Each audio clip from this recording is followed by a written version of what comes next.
Bonjour à toutes, bonjour à tous. Je vous remercie d'être ici ce soir avec nous pour parler des énergies humaines.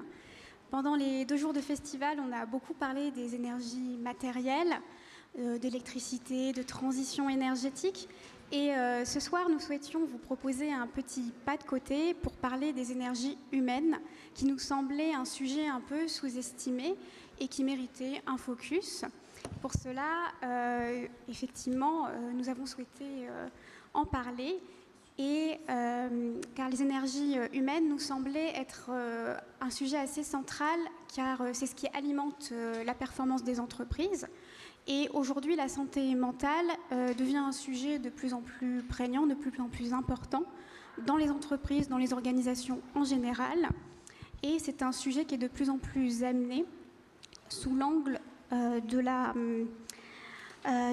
santé mentale, afin d'ouvrir le dialogue avec les salariés pour libérer la parole, lever les tabous, sensibiliser, et également pour permettre à la santé mentale de devenir un véritable sujet dans le monde du travail, en permettant aux salariés de prendre soin aussi bien de leur santé physique que de leur santé mentale, et effectivement en essayant de proposer des solutions nouvelles qui s'appuient aussi sur les retours d'expérience de salariés qui ont pu expérimenter des problèmes de santé mentale, que ce soit du surmenage ou autre chose. Pour discuter de ce sujet, j'ai le plaisir d'accueillir 3 intervenants. Donc tout d'abord Arthur Clerget, qui est un ancien athlète de haut niveau, qui a préparé les Jeux Olympiques, et qui est aujourd'hui psychomotricien et consultant en prévention des risques psychosociaux. J'ai également le plaisir d'accueillir Jérôme Cray, qui est cofondateur de Olivia. Olivia, c'est une solution qui accompagne les entreprises et les salariés pour intégrer davantage la santé mentale dans le monde professionnel. Et enfin, j'accueille également Ludovic Demierre, qui est responsable des ressources humaines du groupe Vinci, et qui a notamment piloté une politique innovante en matière d'identification et de prévention des risques entourant la santé mentale. Bienvenue et merci d'être parmi nous aujourd'hui. Je vais commencer par vous, Jérôme, pour cette premier tour de table. Vous avez fait Polytechnique, vous avez exercé de hautes fonctions en entreprise. Comment en êtes-vous venu à vous intéresser au sujet de la santé mentale ?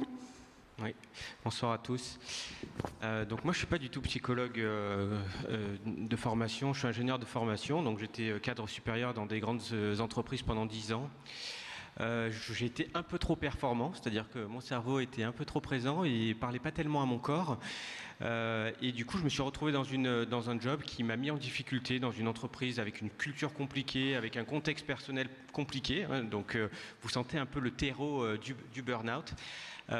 Et donc, finalement, je suis arrivé dans un monde où mon énergie se dégradait, dans lequel je n'étais plus performant, dans lequel j'arrivais plus à dormir, je compensais, j'essayais de garder ce niveau de performance, mais finalement ça se dégradait, et c'est un peu le cercle vicieux qui amène vers l'épuisement professionnel.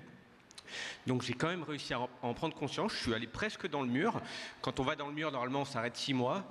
Moi j'ai réussi à éviter le mur, mais par contre, soit je me mettais en arrêt maladie, soit je quittais mon organisation et je changeais de vie.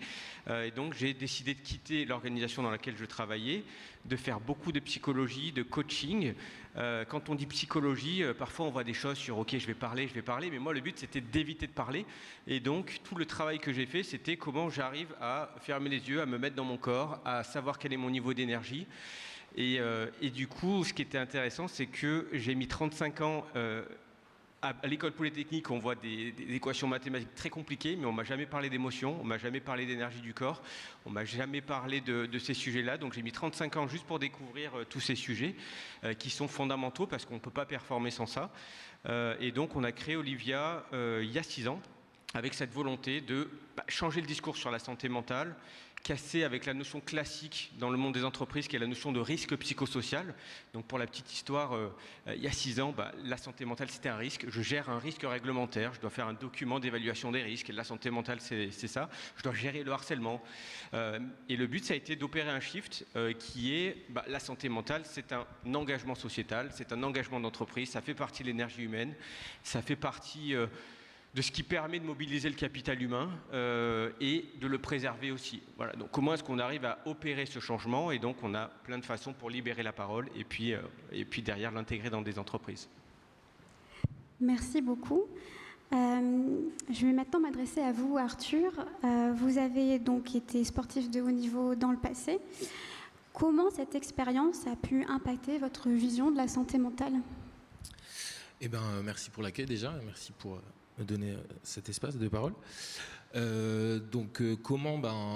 Je pense qu'il y a des similitudes. J'ai grandi dans une famille qui a internalisé des enjeux de performance et d'excellence.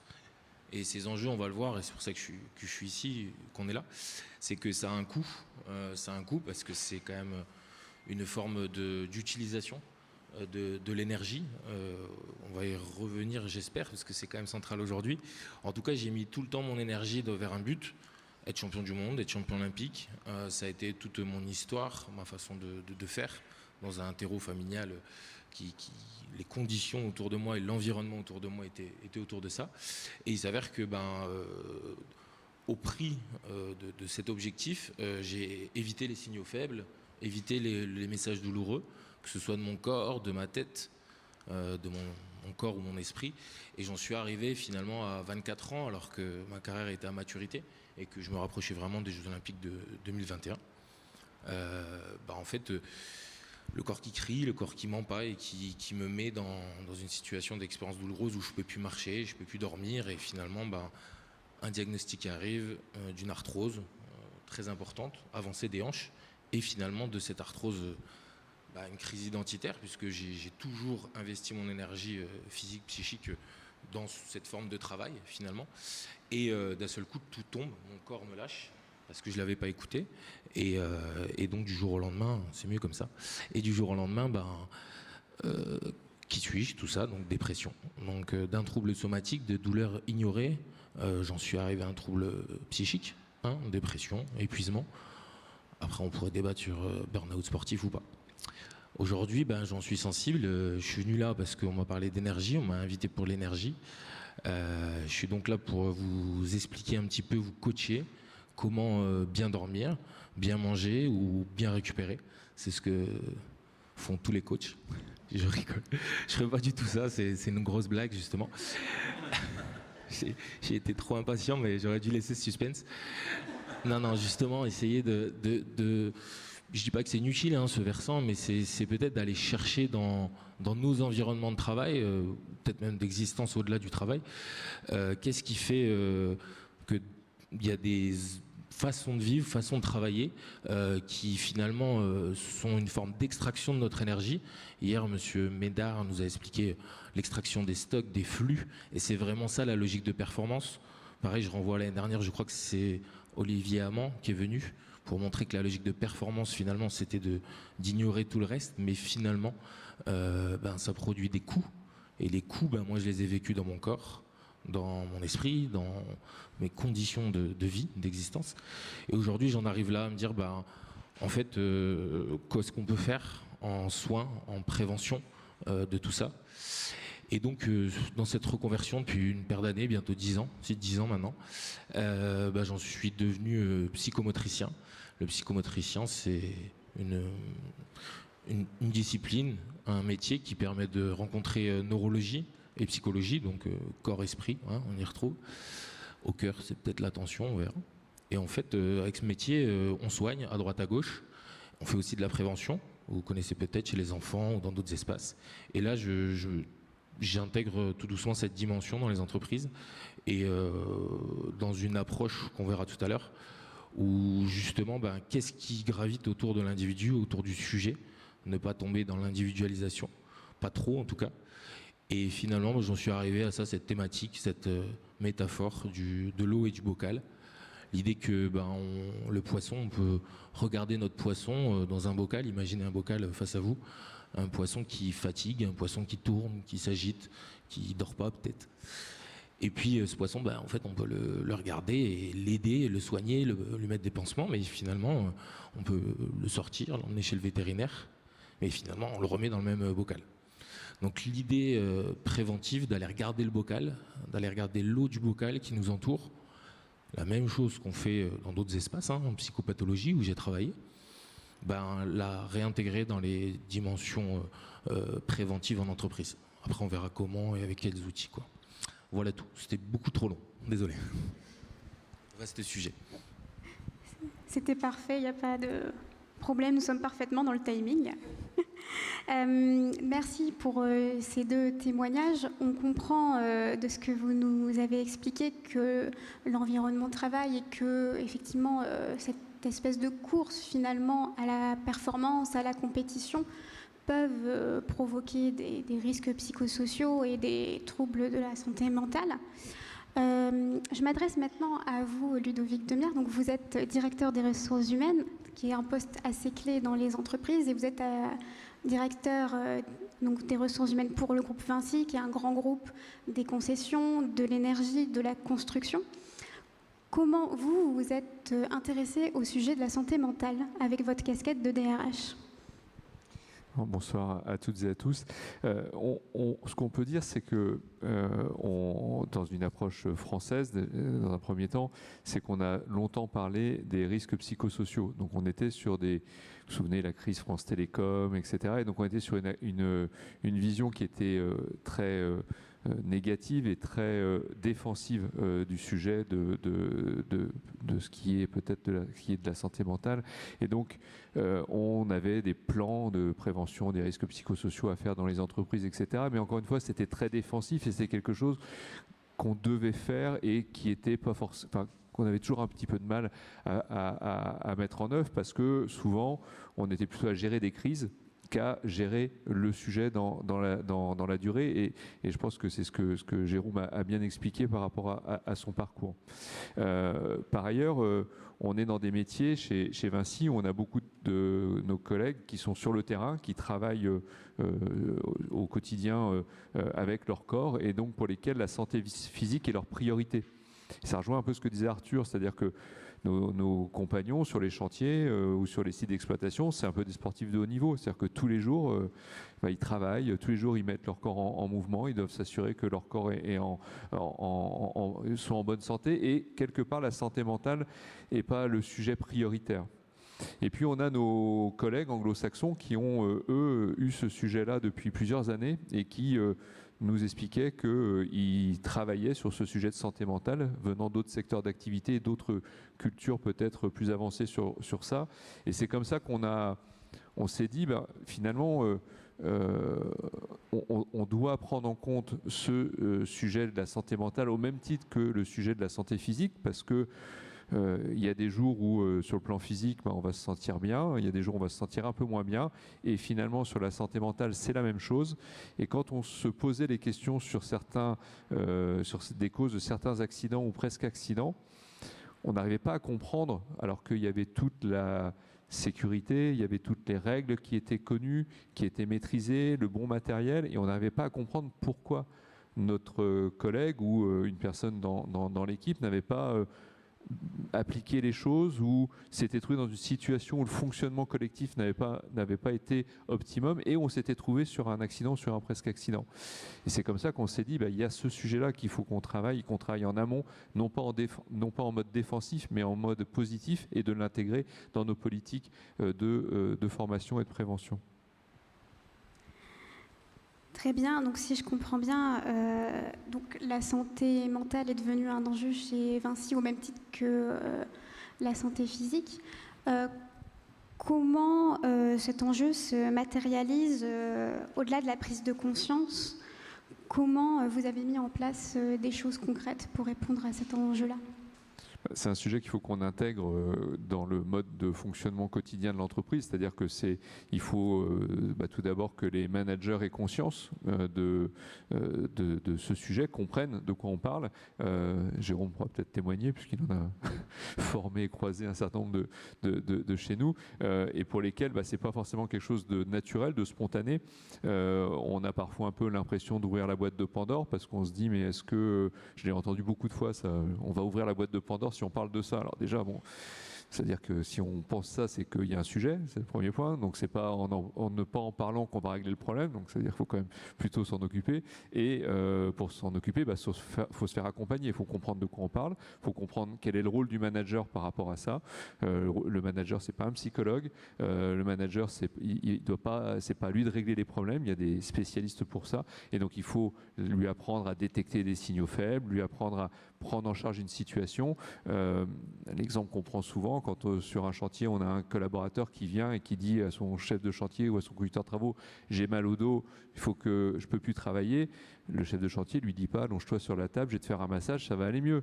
C'est pareil quand on a quelqu'un qui vient et qui dit, je me sens pas bien aujourd'hui, je me sens pas de prendre mon poste de travail. On fait comme on fait pour un problème physique. On écoute, on met en sécurité et on oriente. Et à partir de là, on a fait son travail de manager. C'est pas beaucoup plus compliqué que ça à partir du moment où on en a conscience. Donc le premier point, c'est ça.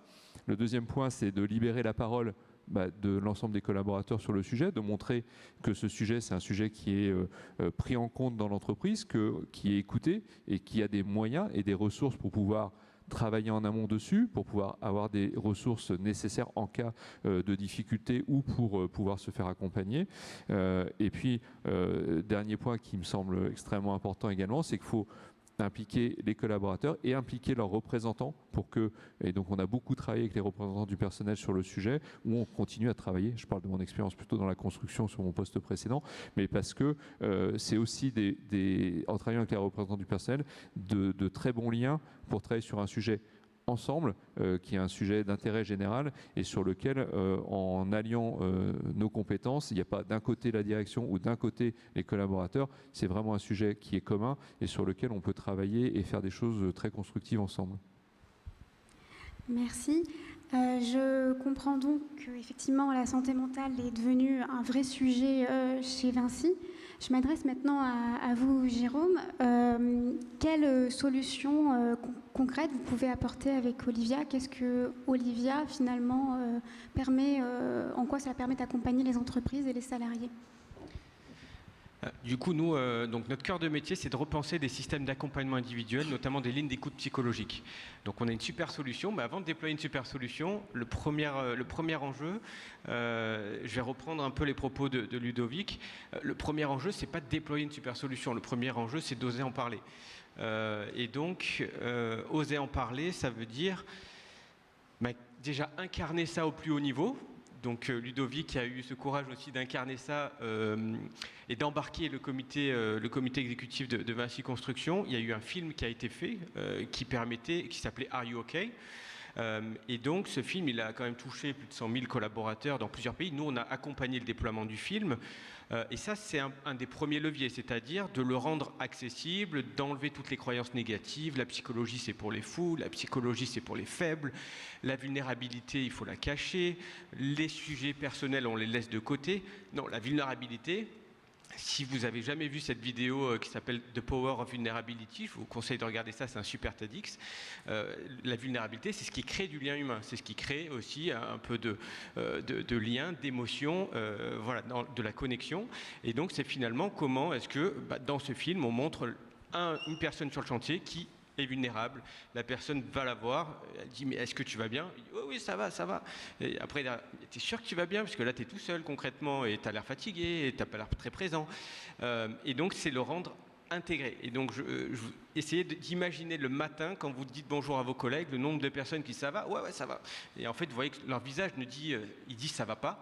Donc de le questionner. Voilà. Donc c'est comment on crée déjà ce réflexe-là, de comment une personne qui me dit ça va, mais son visage dit l'inverse, de dire mais t'es sûr que tu vas bien? Est-ce que je peux t'aider? Est-ce que je peux t'écouter? Est-ce que voilà. Donc ça, c'est un premier signal faible. Et concrètement, dans toutes nos organisations, j'ai vécu pendant 10 ans des choses où c'était totalement dissonant entre ce qu'on disait et ce qu'on vivait. Donc ça, c'est ce qu'on appelle la notion de sécurité psychologique. Donc la sécurité psychologique, c'est la capacité de parler librement de ces sujets de santé mentale sans crainte d'être jugé, sans crainte de représailles, c'est-à-dire le fait de dire « Oh là là, tu vas pas bien, tu es faible, ça va impacter ma carrière ». Donc cette crainte-là, qui existe dans beaucoup d'organisations, il faut arriver à la casser. Et du coup, la casser, ça veut dire que déjà, c'est incarné par le top management qui ose en parler, encore mieux, qui pourrait se montrer sous un angle de vulnérabilité. Certains dirigeants l'ont fait et ça crée des choses. Et puis que ce soit surtout repris par les managers. Et donc dans les managers, ça peut être des choses très simples, mais qui sont très peu faites dans les comportements managériaux. Souvent, on nous dit, OK, il y a un entretien annuel, vous allez faire une revue de performance. Est-ce que l'entretien annuel est suffisant? Est-ce que déjà cet entretien annuel aborde les aspects émotionnels, de vraiment comment on se sent émotionnellement, sur le plan pro ou perso? Pas tout le temps. Et surtout, est-ce que la fréquence annuelle, elle est suffisante? Donc la question, c'est comment je crée des rituels managériaux qui vont permettre aussi de venir libérer la parole. Donc nous, si je vous donne l'exemple chez Olivia, on a créé notre culture autour de ça.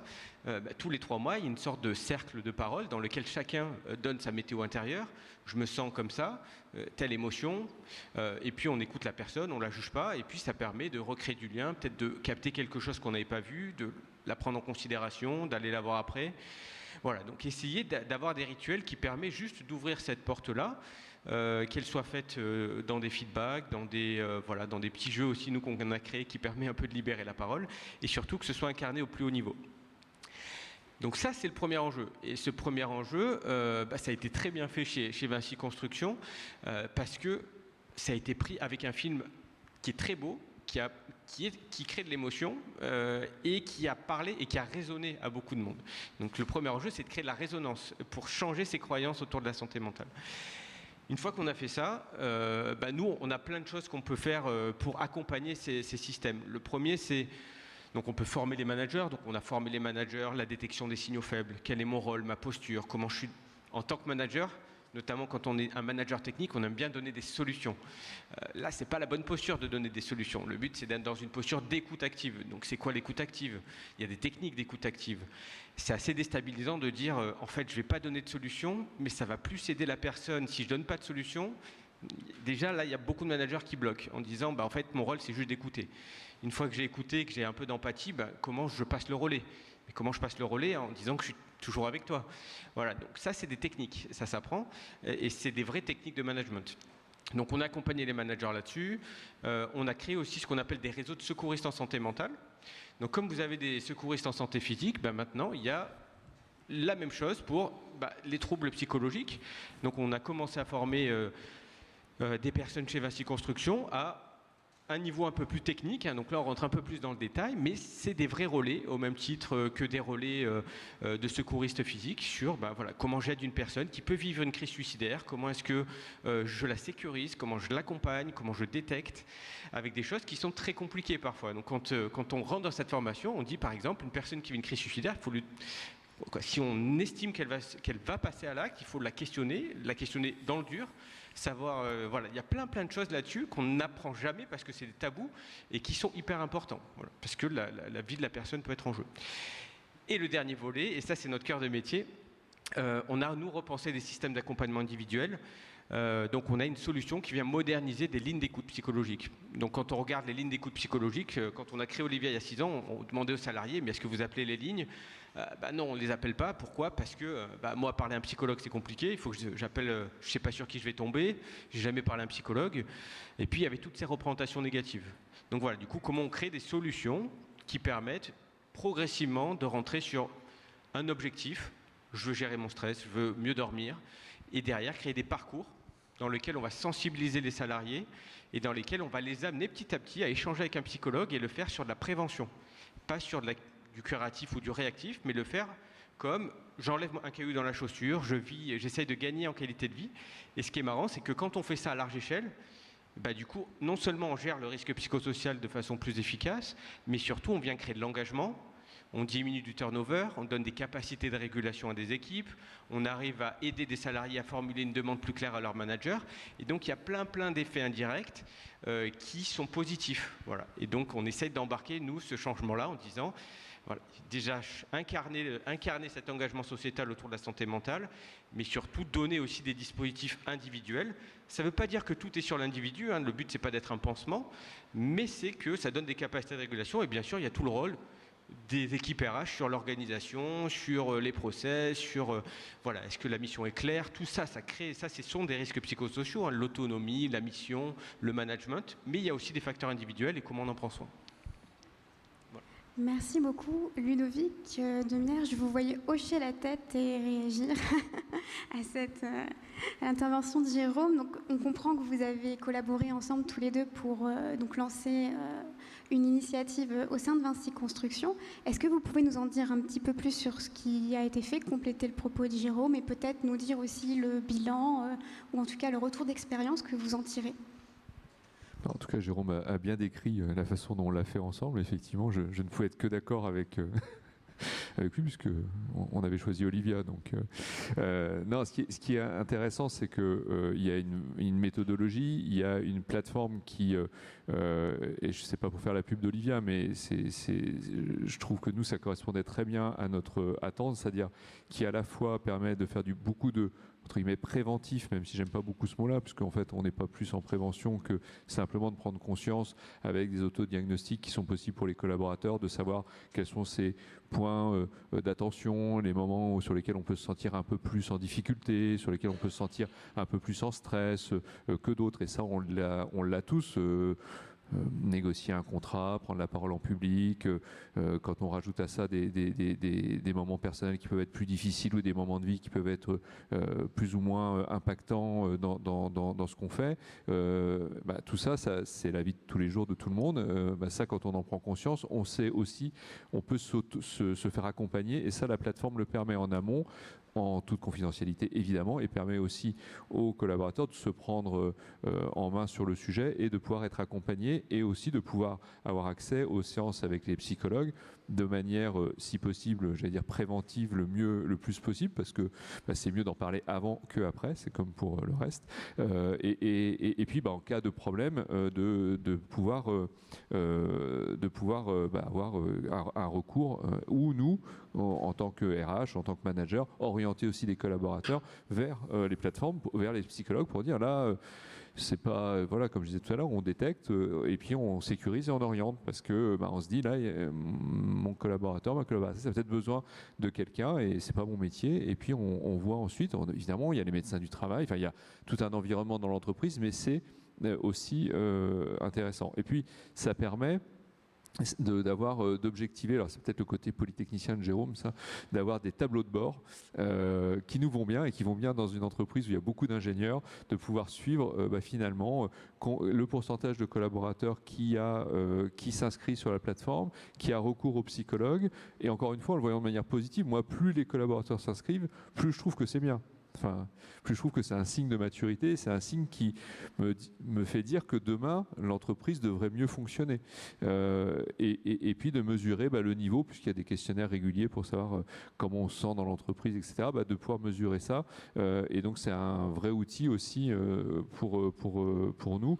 Et puis on a formé effectivement après nos équipiers de premier secours en santé mentale qui sont les relais de proximité, comme on a les sauveteurs secouristes du travail, et qui sont identifiés évidemment sur la base du volontariat avec des gens qui parfois disent après la formation finalement je me sens pas de l'être, ils le font pas, et notamment la première séance qu'on avait faite dans une de nos sociétés, c'était on avait formé les représentants du personnel qui le souhaitaient et qui sont aussi en première ligne souvent en contact avec les collaborateurs et pour qui c'est important aussi parce que quand ils sont souvent à capter ce genre des fois des situations difficiles, de pouvoir pour ceux qui le souhaitaient être mieux outillés pour pouvoir mieux y répondre. Merci. Je m'adresse maintenant à vous, Arthur Clerget. Donc, on a pas mal parlé de solutions concrètes, on a parlé de soins, mais aussi de prévention. De votre côté, quelles solutions structurantes vous voyez pour accompagner la santé mentale dans les entreprises ? Aucune. C'est foutu. Non, l'idée c'est d'en rigoler parce que c'est complexe et amener des solutions uniques à des problématiques complexes, c'est quand même un danger intellectuel et même moral, et on le fait dans plein de choses, d'accord ? Donc en fait, j'ai pas la solution parfaite, idéale à activer là lundi matin. Mais c'est vrai qu'il y a quand même une science autour de la prévention et de la psychologie du travail, la sociologie du travail pour s'inscrire quand même dans ces courants-là. Et en fait, qu'est-ce qui se dit ? Effectivement, le manager de proximité, c'est le premier. Le manager de proximité, c'est le premier préventeur. en santé. Parce qu'effectivement, il peut sécuriser, orienter et déceler, en fait, avant que la situation s'empire. Évidemment, il faut utiliser et évoquer la vulnérabilité. C'est pour ça qu'il y a tout un courant, toute une vague où plein d'athlètes, ou dans l'imaginaire collectif des entrepreneurs, des politiques, ou tout à chacun autour de nous, on parle de santé mentale, de difficultés, et c'est très bien, et il en faut, et plus on en parle, et plus les consciences avancent. Sur plein d'autres combats, elles ont avancé, donc c'est très très bien, et il en faut. Évidemment, c'est pas toujours facile de prendre ce sujet qui est super large, d'où ma réponse... une réponse facile, par quelle boule prendre, et c'est pour ça que la science un petit peu de la psycho du travail, ou la sociologie, en tout cas c'est cette science préventive, elle a décelé, elle a mis en avant des modèles qui sont réfutables, etc. Mais en tout cas, il y a quand même des invariants, de la permanence dans cette observation, de qu'est-ce qui est préventif. On parle de 3 niveaux de prévention aujourd'hui, peut-être que ça vous parle ou pas, en tout cas je vais essayer de les rendre accessibles. On parle de prévention primaire, secondaire et tertiaire, qui s'inscrivent dans des temporalités différentes, plus ou moins courtes, plus ou moins rapides, la primaire étant la plus longue. Je vais m'inscrire dans celle-là après. Mais déjà, faut penser le temps long. Parce que le temps court, justement, les techniques de coaching, TCC, psychologie cognitivo-comportementale, marchent très bien sur la gestion du stress, la surexploitation de notre corps, la surexploitation de notre esprit, notre cognition, notre attention, notre esprit. Je suis passé par là, ça soulage effectivement, et ça aide, et ça soigne.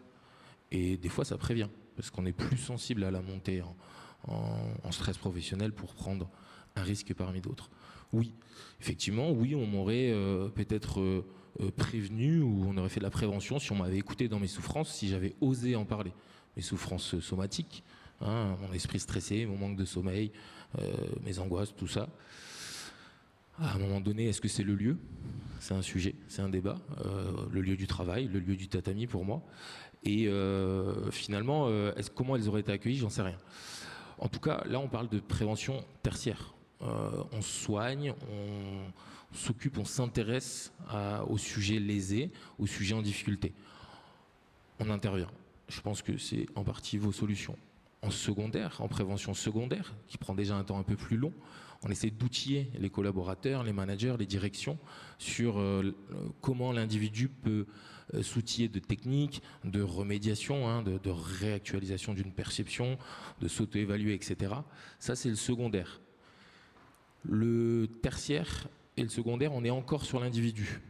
C'est pas mal, c'est pas bien, c'est toujours nuancé, c'est juste que c'est l'individu. Donc si on reprend ma petite métaphore, on retombe sur le poisson.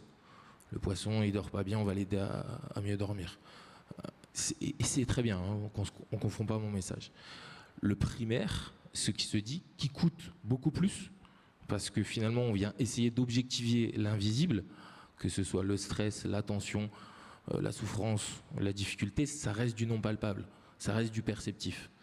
Et c'est là tout le sujet en prévention primaire, c'est comment on se décale de la psychologisation de l'individu, du poisson, pour se décaler sur ce qui se joue dans le bocal.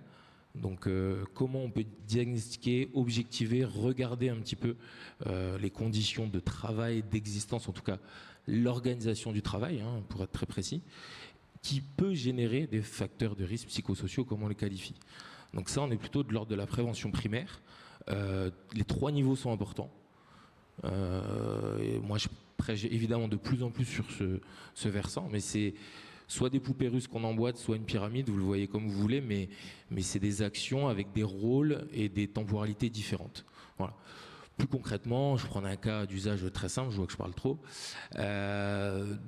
J'ai des collaborateurs, effectivement, et puis en plus, moi, dans mon parcours professionnel, j'ai fait les 3 niveaux. Le psychomotricien, c'est la profession où on est très très très formé sur les techniques de régulation du stress, etc. Et le collaborateur apprend à comprendre les signaux faibles dans son corps, apprend peut-être à les témoigner, puis après niveau 2, j'ai aussi fait des ateliers autour de comment l'outiller, collaborateur, manager. Mais finalement, aussi, la frustration, la problématique que je rencontre sur le terrain, c'est aussi des tableaux de bord, des évaluations justement subjectives, objectives, je sais pas, avec des données, de la méta, anonymisée évidemment. La méfiance, on la comprend, mais ça avance. Mais ces données, finalement, des fois, on est en difficulté face à besoin d'activité physique, besoin de gestion du stress, etc. On est en difficulté pour identifier dans ce qui nous entoure.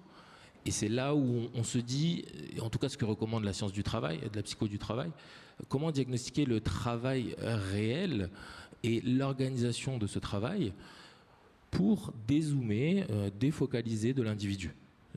Donc ça, alors il n'y a pas d'outil magique, mais il y en a quand même. Moi, je pratique en lien avec les recommandations de l'INRS et de l'ANACT, l'Agence nationale de l'amélioration des conditions de travail.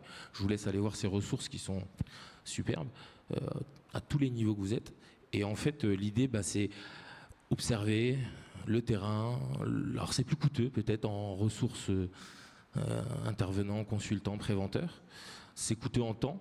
Mais en tout cas, c'est un gros effet de levier, puisque par l'intermédiaire de certains outils, des espaces de discussion sur le travail, descendants, ascendants, il y a plein de techniques et de méthodes, des questionnaires anonymisés, des entretiens.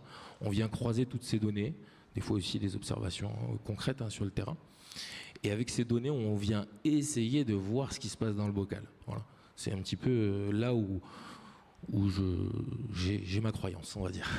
Mais elle n'est pas basée sur l'empiège, justement sur de la science. Voilà. En tout cas, c'est comme ça que j'ai envie qu'on pense 3 niveaux, 3 étages, 3 temporalités. Merci. D'accord, donc effectivement, il faut prendre aussi bien soin du bocal que du poisson, nous l'avons bien compris. Nous avons le temps de prendre quelques questions de la salle. Un micro va circuler. Si vous avez des questions pour nos intervenants, n'hésitez pas, nous avons quelques minutes pour accueillir les questions.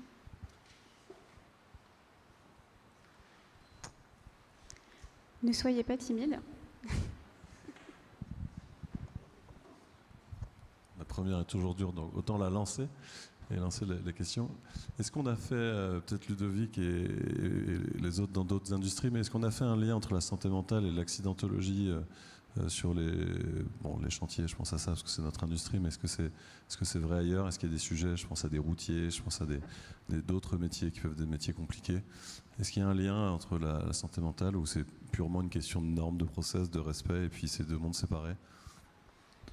En tout cas, pour ce qui est dans la construction, où j'ai un peu plus regardé dans le détail, c'est certain que la santé mentale, c'est un des facteurs qui vient rentrer en considération ce que je disais tout à l'heure, quand on analyse certains accidents ou situations à risque ou presque accidents, on se rend compte, on se pose la question pourquoi on en arrive là malgré tout ce qu'on a mis en place avant. Alors on est dans des environnements de travail qui sont changeants, qui sont jamais les mêmes. On est dans des situations où les facteurs externes changent, la météo, le retard d'un chargement, etc. Donc ça veut dire qu'on doit s'adapter en permanence et parfois l'adaptation se transforme en improvisation avec des règles qui seront plus respectées, pourquoi? Alors qu'on sait très bien, que ce soit individuellement ou collectivement, qu'on doit le faire. Et donc on a un sujet à un moment donné, parfois d'attention, on a un sujet de concentration, on a un sujet de communication au sein de l'équipe, etc. Et tout ça, finalement, c'est de la santé mentale. C'est qu'on a une équipe qui fonctionne moins bien, une personne qui individuellement n'est pas à 100%, et dans un environnement qui présente des risques importants avec des facteurs qui peuvent être très changeants, ça peut devenir dangereux. Et donc oui, quand on fait des enquêtes sur des accidents graves ou des accidents mortels, on arrive à trouver dans une des causes ce facteur-là qui va rentrer. Et donc on se dit aussi qu'en travaillant sur ce facteur-là, en faisant prendre conscience que chacun individuellement, collectivement, que ce soit au niveau du collaborateur ou que ce soit au niveau de son management, on peut avoir des situations qui en prenant en compte la santé mentale dans ces situations, eh ben, on peut augmenter le niveau de sécurité qu'on a sur nos chantiers. Ça rejoint ce que disait Arthur, c'est-à-dire que ça revient sur l'organisation du travail, sur comment je compose mes équipes, comment je les compose quasiment au jour le jour en fonction des complémentarités. Elles ne sont pas uniquement techniques, elles sont aussi individuelles en termes de santé mentale, d'équipes qui fonctionnent bien ensemble, qui ne fonctionnent pas bien ensemble. Si on observe un collègue qui va pas bien, on va peut-être pas le mettre sur le poste le plus dangereux, même si on a toutes les conditions de sécurité qui sont réunies autour. Mais enfin, quand il faut accrocher son harnais, il faut quand même l'accrocher. Il ne faut pas oublier de l'accrocher. Et ça, il n'y a que la personne qui peut l'accrocher, son harnais. Et si il n'est pas dans le bon état d'esprit, et ça nous est tous arrivé un jour d'oublier un truc qui est une évidence, qu'on a tous fait 1000 fois, et un jour on l'oublie. Alors bon, quand on oublie de mettre la capsule dans la machine à café, nous c'est pas très très grave. Mais quand on oublie d'accrocher son harnais, c'est un peu plus grave. Voilà. Et donc ça, c'est des sujets sur lesquels on travaille et on essaye de. Enfin moi, je suis convaincu que c'est un des moyens qui nous permettront d'atteindre vraiment le zéro accident. Il faut aller sur ce terrain-là. Évidemment, toujours sur les autres terrains qu'on a explorés, mais il faut aller encore plus loin sur ce terrain-là parce que c'est là où on arrivera à aller jusqu'au bout des choses.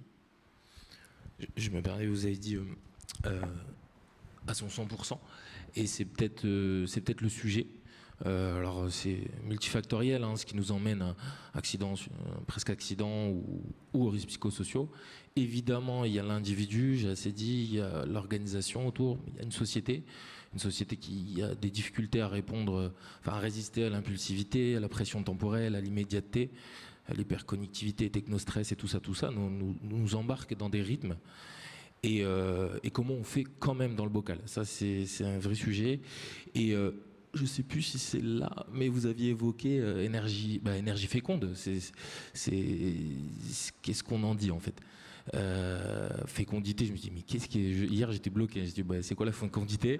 J'ai dû réfléchir à mes cours de 4e de SVT et c'est pas revenu. Du coup je me suis dit bon.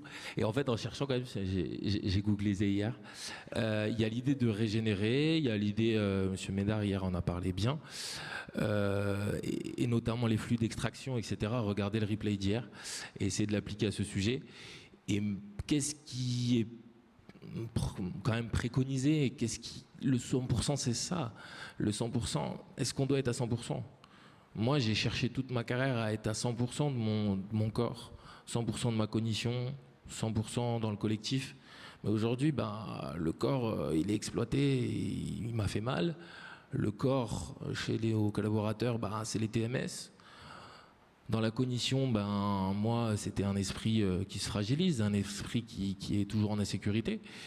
Dans nos organisations, c'est une attention qui est ultra fragmentée par plein d'enjeux environnementaux et nos conditions. Et dans le collectif, on n'a plus la place pour régénérer, penser ensemble, parce qu'on a optimisé et on n'a pas donné de marge de manœuvre, on n'a pas donné d'espace. Donc justement, et ce que Céline m'avait mis sur la piste de Monsieur Hamon, c'est fou, mais il montre, et je vous renvoie à cette pensée, que l'excellence, la performance dans une idée d'optimisation, clairement, ça ne marche pas. Dans le vivant, moi je l'ai incarné, vous avez compris mon récit, mais dans nos organisations c'est pareil. Si on ne garde pas des marges de manœuvre, du temps pour l'informel, on ne s'écoute pas. Et c'est nos dashboards qui nous dirigent et bientôt l'IA. Et on s'épuise en fait. Et il faut penser des temps où on n'est pas à 100%. Et la robustesse dont il dit, c'est pas 100%. Et tous ceux qui ont fait une carrière longue et qui ont été peut-être champions ou des bons parents ou des bons amis, ils ne sont pas donnés à 100%. Et c'est ça l'enjeu. C'est s'auto-exploiter, c'est dangereux. Et je méditerai toujours là-dessus. Et j'espère pas transformer vos propos, mais c'est qu'est-ce qu'on vient chercher. Et justement, il faut protéger des espaces et des conditions où on peut régénérer, justement. Merci.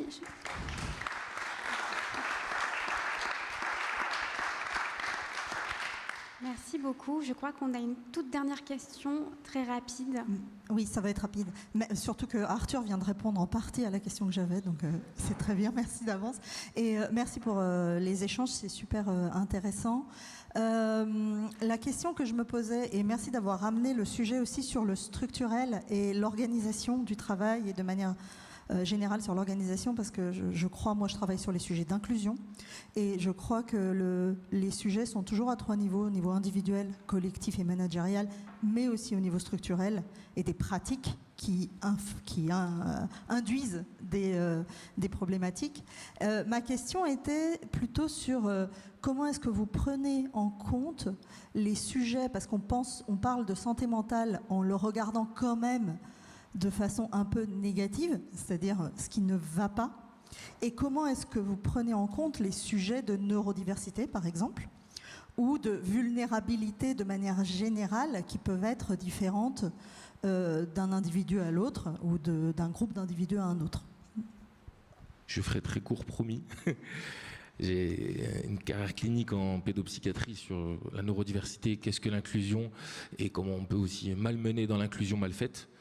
C'est tous des sujets éthiques passionnants. Je ferai court, promis, je vois que j'ai trop poussé le truc.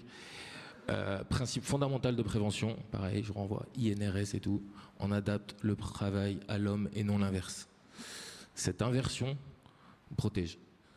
Sinon, c'est compliqué. Alors, dans le sujet de l'inclusion, oui, c'est encore plus coûteux dans la neurodiversité, dans les prises d'informations, dans l'environnement, etc., etc. Et en fait, c'est à la fois un besoin, à la fois une quête peut-être de productivité, peut-être une quête aussi d'optimisation, d'amélioration du travail, mais on retombe sur les conditions, mais aussi c'est une sécurisation de l'individu qui a plein de compétences, et ça c'est un travail finalement aussi de droit avec les RQTH, etc., qui permettent de faire avancer ces sujets.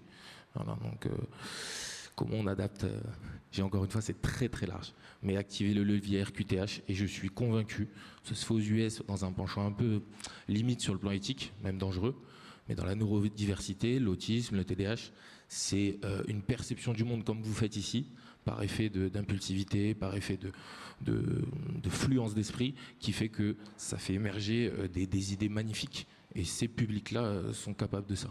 Mais si on force aussi, c'est capable aussi de souffrance. Voilà, je ne sais pas comment faire. Merci beaucoup. Je pense que ce sera le mot de la fin. Nous devons rendre la salle. Merci.